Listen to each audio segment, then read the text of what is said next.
Okay, so in this video, we're really going to focus very much on the importance of what your trail arm should be doing in the golf swing.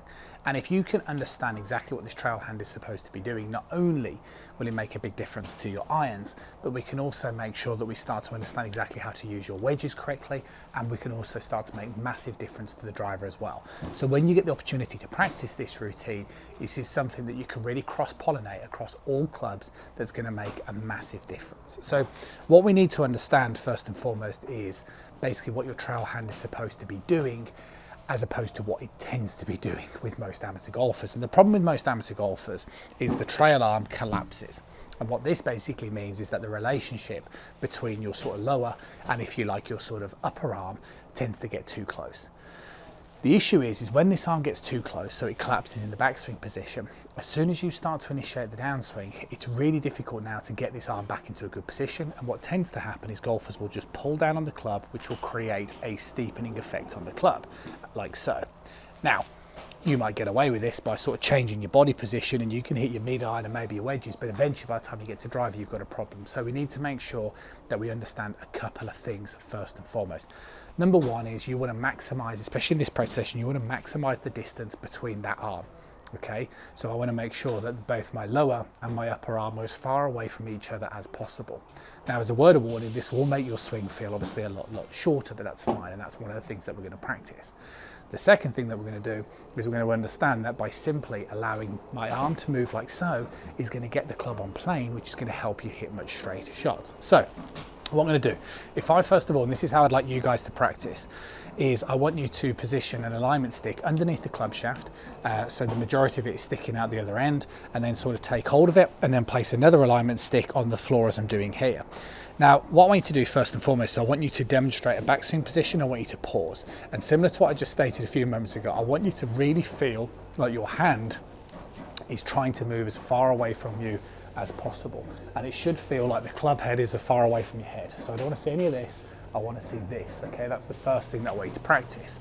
Now, from this position, what we then want to do before we start hitting any shots is we just want to be very mindful that if I allow my arm, so I'm going to just allow my arms to drop, can you see the way that the club stays on plane, which basically means the alignment stick travels through my target line.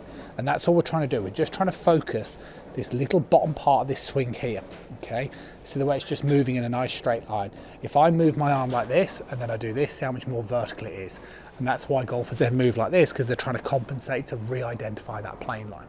So spend a bit of time doing that until you can start to get a feeling for very much that type of move. So you're trying to get a nice feeling for that good width, and then get that sort of feeling for that sort of dropping sensation. And the great place to then start when you hit some shots, and we can just literally divide this practice session into thirds. So you can hit a third of your golf balls now doing your wedges, a third doing your mid irons or your long irons, whatever you choose to do, and then a third doing your driver. Now what we need to do is when you do your wedges, all we do with the wedges is, because it's a shorter swing, we're just going to start with more weight on the lead side. So my sternum is already ahead of the ball, and all I'm going to do is I'm just going to get that feeling of club head away from me, okay, drop my arms sort of down in that same feeling. And this should just produce, if done correctly, a nice little shallowing sort of quality of contact on the back of the golf ball as I'm demonstrating there, once you understand those movements. And like I say, you want to hit a third of your balls just practicing your wedges, getting that nice feeling of that arm. Now, once you've done that, then we can obviously advance this into the sort of mid-iron range. So again, I get my setup position, I take my width of stance, and what I want to do from here is get that same feeling of my palm away from me. The swing, like I said to you, it's going to feel shorter, then drop the club down. So see again, hands are going to feel like they're a lot lower towards the ground as we then try and hit some shots. Okay, and again, what we are looking for as a feedback is nice sort of straight shots here. Okay, if we're getting that club coming down nicely on that plane line, then that would be a really good indication,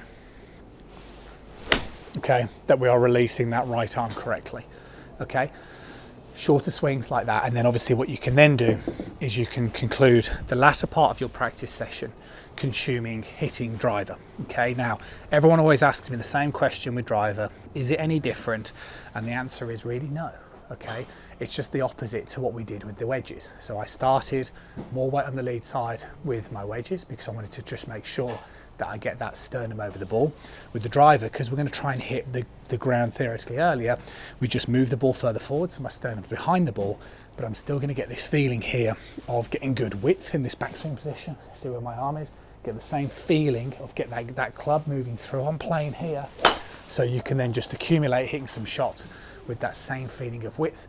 And I promise you, it'll get that club coming down nicely on plane. It'll make a massive difference.